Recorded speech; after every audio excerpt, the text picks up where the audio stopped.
Isabelle Autissier, l'une des stars de la compétition. Son budget, 11 millions de francs. C'est l'un des plus gros. Sa fortune personnelle n'est pas plus grande que celle d'Éric Cadreau. Mais pour comprendre pourquoi l'une a les moyens de prendre la mer et pourquoi l'autre reste à terre, il n'y a qu'à regarder la coque des bateaux. Voici celle d'Éric Cadreau, très belle, toute nue, un peu trop même. Voici celle d'Isabelle Autissier, très jolie aussi, mais beaucoup plus habillée. Des autocollants, des marques, des sponsors, ils se partagent le voilier. Alors, le sponsor principal, c'est celui qui apparaît le plus, c'est PRB, donc Produits de revêtement du bâtiment, qui représente environ 60% du budget du bateau.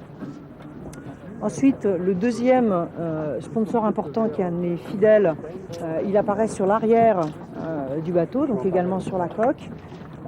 C'est la région Poitou-Charentes, donc qui apparaît avec son logo et son nom. Et puis un espace réservé aux clubs d'entreprise, donc à des entreprises qui ont un investissement nettement plus restreint sur l'ensemble. Ces entreprises-là n'ont droit qu'à une petite place à l'arrière du bateau. L'argent des sponsors finance le plus souvent la construction et l'équipement des voiliers. Les tarifs sont élevés, nous sommes sur des engins de compétition. La coque plus le pont, 1,5 million à peu près.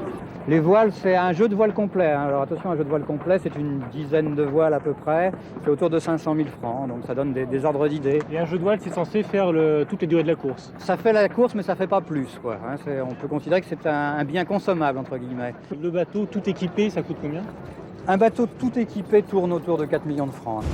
Avant même de s'affronter sur les mers, les navigateurs se sont donc disputés les sponsors pour financer leurs courses.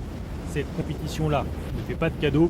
Sur 70 candidats au Vendée Globe, 15 seulement auront les moyens de partir dimanche.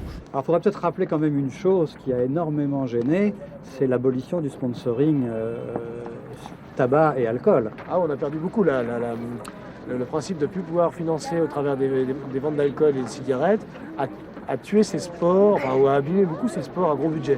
Parce que c'est les seuls bailleurs de fonds qui étaient de taille à s'affronter à un tour du monde, en équipage, en solitaire, des grandes transats. Et c'est les seuls qui avaient aussi besoin de nettoyer leur image. La voile est quelque chose qui nettoie quelque part, qui est écologique. Fini donc les voiliers qui s'appelaient Royal, Gauloise, Critère ou Paul Ricard. Deuxième handicap, la voile n'est pas considérée comme un sport médiatique. Elle ne profite donc pas de l'argent de la télé, contrairement au football, à la F1 ou au tennis.